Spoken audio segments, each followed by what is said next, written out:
All right, guys, as you're sitting down, grab your Bible, your phone, your iPad, whatever you've got your Bible on, and turn to 1 Corinthians 15, starting in verse 50. 1 Corinthians 15, starting in verse 50. Now, Chad's not here. Chad is in Greece right now on a mission trip with a few people. I say that for two reasons. First off, you're stuck with me. Haha, suckers. And the second reason I say that is pray for Chad and the team he's with. They're over there doing a lot of work in Greece and Albania, and they've already had a crazy trip, even though they've only been gone a few days.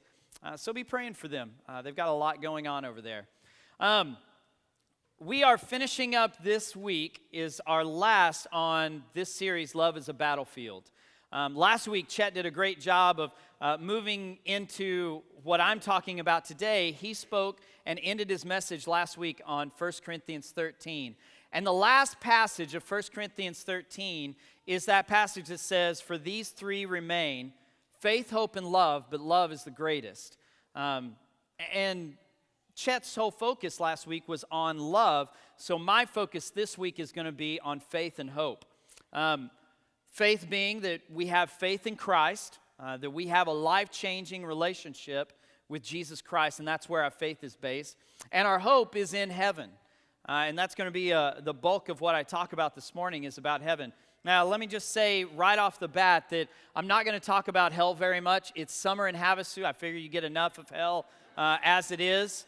We're going to focus on heaven instead, so that's what we're going to talk about. So 1 Corinthians 15, starting in verse 50, it says, "I declare to you, brothers, that flesh and blood cannot inherit the kingdom of God, nor does the perishable inherit the imperishable. Listen, I tell you a mystery. We will not all sleep, but we will all be changed. In a flash, in the twinkling of an eye at the last trumpet. For the last trumpet will sound, the dead will be raised imperishable, and we will be changed. For the perishable must clothe itself with imperishable, and the mortal with immortality. When the perishable has been clothed with imperishable, and the mortal with immortality, then the saying that is written will come true. Death has been swallowed up in victory.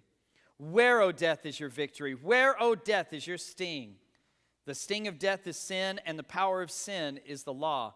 But thanks be to God, He gives us the victory through our Lord Jesus Christ." Isn't that an amazing passage? I mean, we get to look at this idea that when we die or when Jesus comes for us, however that happens, something changes. Something about the way we exist, the way we live changes. The perishable is replaced with the imperishable. The mortal is replaced by immortality. But before I get into talking about that hope of our future in heaven, before I talk about the hope that we have to talk about where that hope comes from. And that's faith in Christ. Because let's face it, if we don't have a life-changing relationship with Jesus Christ, we don't have a hope for heaven. Let me be very clear here. At Calvary Baptist Church, we believe that Christ, a relationship with Jesus Christ, is the one and only way to get to heaven. There is no other way that exists in heaven or on earth at which you can get to heaven except through a life-changing relationship with Jesus. Now, there's plenty of Bible passages that you can get that from, but my favorite is John chapter 14, verse 6. It says, Jesus is talking and he says, "I am the way, the truth, and the life, and no one can go before the Father except through me." Jesus makes it abundantly clear that without faith in Christ, we don't get heaven. We can't have a hope in heaven without Christ. And so let's talk about that for a minute. Let's talk about the story of faith. The story of faith, because before we can talk about heaven, we have to understand the story of faith. So in order to tell you the story of faith, let me use another story. So imagine, if you will, a father gets up one morning, starts getting ready for work. He goes through his normal routine. He showers. He gets his son up and gets him ready for school, fixes breakfast.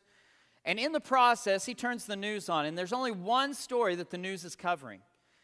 This story about a disease that's spreading through Southeast Asia.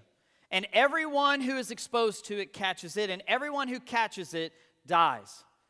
And it's this horrible story. The commentator on the news is talking about how this could end humanity, and everyone's at risk, and the CDC is trying to figure out a cure, and nothing's really working out. And so he goes through his day thinking about this. He goes to work, and at lunch he's sitting around this water cooler, and he hears some of his fellow workplace guys talking about how they've heard that the disease is now spreading. And there are cases in Africa and Australia, and this father is thinking, wow, this is bad. This is not a good thing. You know, what if this comes to America? What about me and my son? What's going to happen? And so he goes through his day thinking about this, and he gets home, and he fixes supper, and he turns on the news. And the news says, now it's in Eastern Europe and in Russia, and it's spreading crazily fast, and no one knows what to do. Every organization, every nation is trying to find a cure, and nothing's been found. And the CDC is urging every citizen to go to your local hospital or go to an urgent care center and donate some blood so that they can analyze the blood and hopefully find some cure for this horrible disease. And so they eat supper. And the father packs up his son. They go to the local hospital, and they give blood. And they go back home, and he puts his son to bed. And late that night, he gets a call from the hospital. And the doctor, when he picks up the phone, is ecstatic, and he's excited, and he's thrilled. And he says, sir, you don't understand. This is amazing. We found the immunity. We found how to cure this disease. It's in your son's blood. Your son holds the key to cure all of mankind from this disease that's going to kill us all. Your son's the key. And the father's like, wow, that's awesome. That's amazing. What's the next step? What do we have to do? And that's when the doctor's voice changes. And he says, sir, here's the hard part. In order to save humanity, we need every drop of your son's blood. In order to save humanity, you have to sacrifice your son. You see where I'm going with this, don't you? That's what God did for us. The Father willingly gave his son's life because we had the disease of sin. We're all sick. The Bible talks about the moment we were born into this world, we had sin on our hearts. And the result of sin is eternal death. And there is no cure, there is no way to get rid of it except for one thing, the blood of Christ. That is the only way that we can be cured of this disease. There is no generic, there's no alternative medicine. There's one thing, a life-changing relationship with Jesus Christ. The Father loved each and every one of us so much that he sacrificed his one and only Son so that we could be cured of the disease that we were born with. That's how much he loves you. The great thing about this cure is it's free. God does not ask anything except one thing. It's not that unreasonable of an offer. If the Son was so willing to sacrifice his life for us, then the Father asks one thing. He says, if you're going to accept this cure and follow, then follow the desires of the Son. After all, he saved your life. He saved you from eternal death. And so that's what he asks of us. That's the story of faith. We have this amazing God who loves us so much that he gave his one and only Son so that we could be cured of the disease that's killing us all. And he asks one thing, that we follow the desires of the Son who sacrificed everything to save us. That's all he asks. Without faith in Christ, we have no hope for heaven. Please understand me and hear me on that. Without a relationship with Jesus Christ, you can't go to heaven. So what I'm about to talk about from here on does not apply unless you have that life-changing relationship. And so if you're at a point, if you're at a place where you just heard that story and you said, you know what, I don't know that I've got that relationship. I want you to do one thing. I want you to think about through the rest of this message about coming and seeing us in this room over here to your right after the service is done. We're going to ask, at the end of the service, everybody gets up and they start walking out the door, and we invite anybody who needs prayer and stuff to come back and see us. If you need to talk about a life-changing relationship with Christ, if you want to know how to start that or what it means or whatever, come see us back there. Let us help you walk through that and pray with you and help you understand what that means for you in your life. Because we don't want a single person to miss out on that relationship and the reward that we have as a result of it. So let's talk about the reward. Let's talk about the story of hope. Because that's what this passage in 1 Corinthians 15 is all about. This amazing hope that we have. The hope is that if we accept the sacrifice of the Son, our reward is heaven. We get this amazing reward. But here's the question: what's so great about heaven? And you may say, what do you mean, what's so great? I have had people ask me, why would I want to go to heaven? What's so great about heaven? And so let's talk about that for a second. Heaven is so amazing. It's so great that it's inconceivable. Our human minds, because they're so small, and because we have always lived in a world full of sin and suffering, we cannot conceive what heaven's going to be like because it's that great. Now, I could tell you that heaven's going to be a place where we're in the very presence of God, where we can see God face to face. That God's presence is going to be the light of where we live. There's not going to be a sun in heaven. There's not going to be a sun up in the sky. Instead, everything in heaven's going to be illuminated by God's very presence. The warmth that our bodies feel will be because of the presence of God. The joy that we have, the happiness that we have, will be as a result of being in the very presence of God. But that's inconceivable. That's something that our minds cannot wrap around because none of us in this room have been in the very direct presence, throne room of God in the sense that I'm talking about. None of us have experienced the physical warmth of being in the presence of God. Now, I could tell you that it's like the perfect moment that never ends and never gets old. I could tell you that. Have you ever had one of those moments where everything, all your worries, everything kind of faded away for that moment, for that time? You know, one of those just ecstatic, so joyful, so amazing moments that everything else kind of took a back seat. You know, I think about automatically the birth of my son. All of the worries about finances, about work, about this, about that. For that moment, nothing else mattered except that great, joyous occasion. My wedding night, some sports experiences that I've had, some things that I've done. I've had these moments. Imagine one of those perfect, joyous moments, only it never stops. You never get used to it. You experience that joy constantly. That's what heaven's going to be like. But that's inconceivable. We can't conceive of something like that. I could tell you that there's no pain, there's no suffering, there's no sadness. But isn't that inconceivable also? Listen to what Revelation 21 verses 3 and 4 says. It says, "And I heard a loud voice from the throne saying, 'Now the dwelling of God is with men, and he will live with them. They will be his people, and God himself will be with them and be their God. He will wipe every tear from their eyes, and there will be no more death, or mourning, or crying, or pain, for the old order of things has passed away.'" No pain, no suffering, no crying, no discomfort. But let's face it, that is totally inconceivable because from the very moment we were born into suffering, weren't we? I mean, the act of giving birth is painful in and of itself.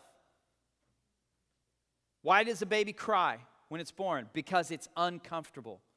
Because it was in a warm, safe, quiet environment that's all it's ever known, and then it's thrust into, in a painful, instantaneous experience, thrust into something completely opposite. We've never known anything other than pain and suffering and sorrow because sin has messed things up so badly in our world. But heaven won't have any of that. Heaven will be a perfect place. This is the hope that we have. This is what heaven's going to be like. It's totally inconceivable. So as a result, I'm not going to give you any more descriptions. Instead, I'm going to do something completely different. Let's talk about and dispel a few myths about heaven. Let's talk about some of these myths, because there's countless misconceptions out there about what heaven's going to be like and eternity is going to be like. But what does the Bible say? What does the Bible say about heaven and eternity? Well, here's the first myth that we're going to dispel. Heaven is not about you. It's not. Heaven has nothing to do with you. We get to go there, but it's not about us. 1 Peter chapter 1, verse 12 says that heaven is actually all about us living and serving God. That's what heaven's about. It's not about us, it's about Him.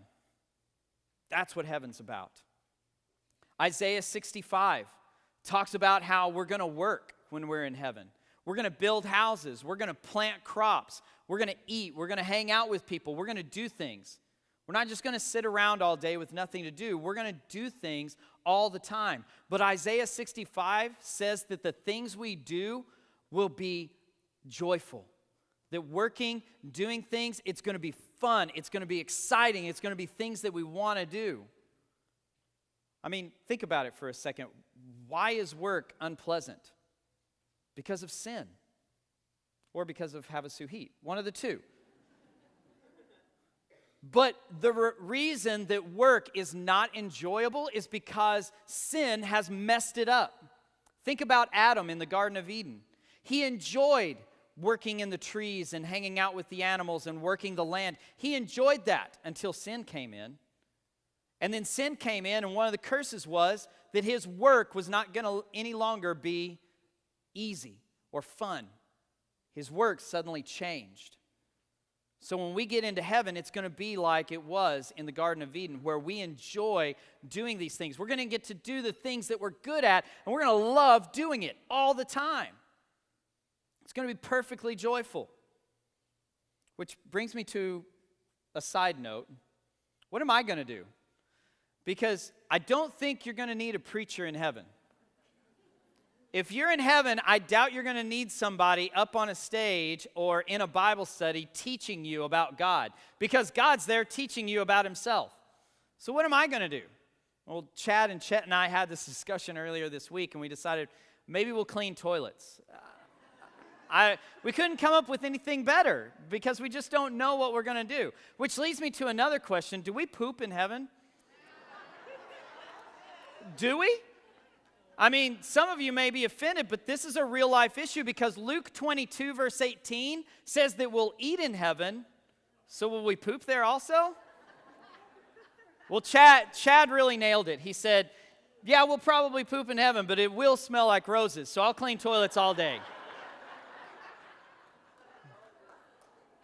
We'll clean the toilets for you. That's what the preacher's job is going to be.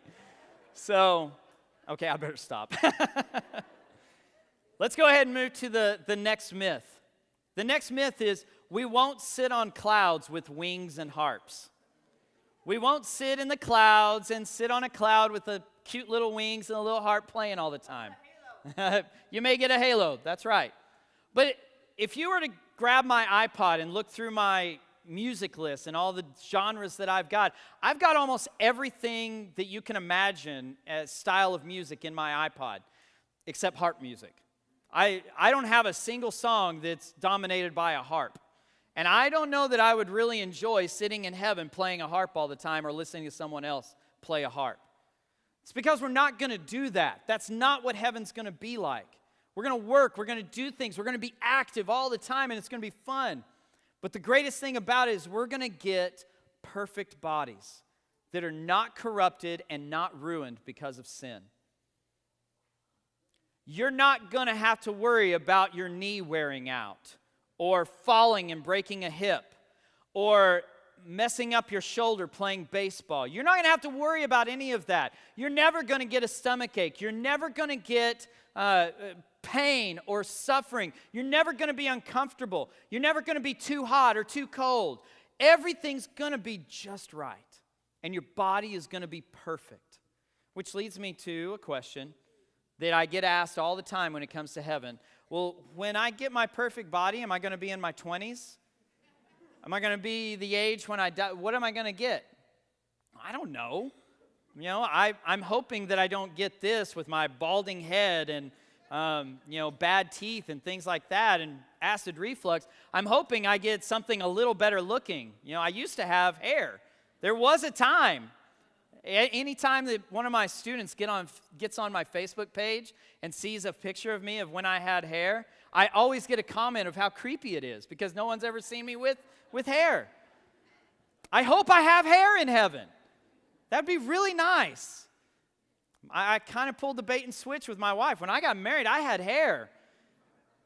Now she's got this. It's great. But thank you. Coming from the baldest man in the room. I love you, Chet. But what kind of body will we get? Listen to what this 1 Corinthians 15, you're already there. Now back up a few passages. 1 Corinthians 15, starting in verse 35, says this. But someone may ask, how are the dead raised? With what kind of body will they come? How foolish. What you sow does not come to life unless it dies. When you sow, you do not plant the body that will be, but you plant a seed, perhaps of wheat or something else. But God gives it a body as He determines. Guys, we're going to get a body that God wants for us. We're going to get a perfect body that has been designed by God. It won't ever wear out. You won't ever get tired. You won't ever get sick. You won't ever have to suffer from any of the things that sin has brought on to our bodies. They'll last forever. You can play baseball or football or whatever sport and not have to worry about blowing out a knee or hurting a shoulder or getting a concussion because your body will be perfect. You don't have to worry about some of the ailments that we come down with all the time. Flu is not going to be in heaven. You're not going to get a cold in heaven because we'll have perfect bodies. So what about the last myth? Guys, this one shook my world a little bit because it's something that I've always heard growing up in church. And the myth is that we're going to dispel is we won't know everything. Guys, we won't. We won't know everything. And here's why. If for no other reason, here's the reason why. Who alone is all-knowing? God. We are not. We are not all-knowing. God is the only thing in all of the universe, in all of time, that is all-knowing. We are not God, and so we can't have the characteristics of God. We are not going to be all-knowing. But here's the side note on that. We're going to be in a place where we can literally sit at the steps where Jesus is teaching and listen to Him teach from His own mouth. Just like His disciples did when He was on this earth. We're going to get to sit and listen to Jesus Christ, the Son of God, teach us all the mysteries that we wanted to know. You can ask any question. He'll let you know whatever you want to know. But guys, Ephesians chapter 2 indicates that we're actually going to learn when we're in heaven. We're going to learn things. We can ask any question. We have all the knowledge available, but we're going to learn while we're in heaven. We will have the capacity to finally understand, just like 1 Corinthians 13 says. We're going to finally have the capacity to understand the great mysteries of this universe. But it's not going to be instantaneous. We will have the ability to learn. You can ask all the questions you want, so be thinking of them. So when you get up there, you can ask away. Guys, here's what it comes down to. All I know is that heaven will be perfect. It'll be a perfect place, which here on this earth is totally inconceivable for us. We cannot conceive of something that's perfect because we've never experienced it before. Which leads me to the last thing. Every single one of you have been wondering about this, I'm sure. You've been poking your neighbor. You've been running it across the pew, listening to it scrape against the fabric. We're not getting cake, I'm sorry. We just had the pews cleaned, okay? Our maintenance staff would kill us if we had cake out here. So, I've got a story, and the fork is tied to the story, and I want you to take this home to remember this story. And here's the story. There was an elderly woman. She was preparing for her last days and trying to make sure that all of her arrangements were taken care of, that the will, that her casket, that her burial plot, that her funeral plans, that everything was taken care of, that everything was prepared so that her kids wouldn't have to worry about it.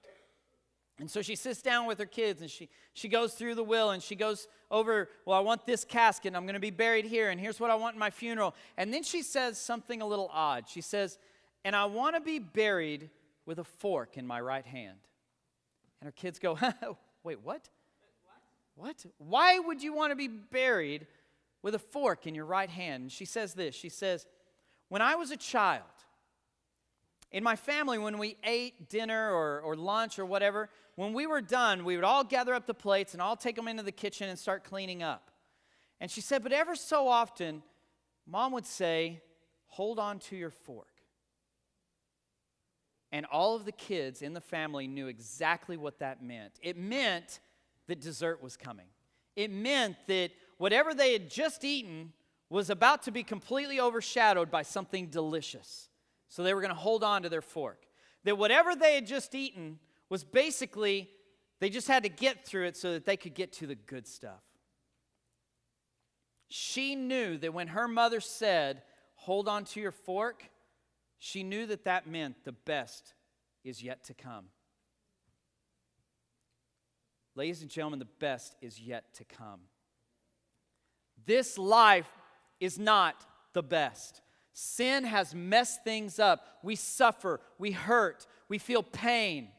Our bodies are decaying and wearing out. But guys, the best is yet to come. We are about to experience, when we go to heaven, however we get there, whether it's through death or if Jesus comes for us, it doesn't matter. But when we get there, it's going to be the best. All of the suffering, all of the pain, all of the sorrow, everything negative and painful that you've ever experienced is gone. And we'll be in perfection. We'll be in a place that's the best, that truly is perfect. If you are following Christ, if you have that life-changing relationship with Christ, the best is yet to come. So keep that in mind. Because, guys, you're going to go through difficult times, aren't you? We all will. All the time. There's pain, there's sickness, there's discomfort, all the time. But keep in mind that the best is yet to come. Dessert has not been served yet. And we have to hold on to the fork. Guys, I'm going to say this one more time. If you don't have that life-changing relationship with Jesus Christ, please come and see us at the end of the service. After everybody gets up and leaves, just casually walk over to the side, meet us over here in this room. We want to walk you through that. We want to answer your questions about what that means. We want to pray with you and help you step into that life-changing relationship with Jesus. Don't allow yourself to miss out on heaven. Make sure that you get things right with God. Let's pray.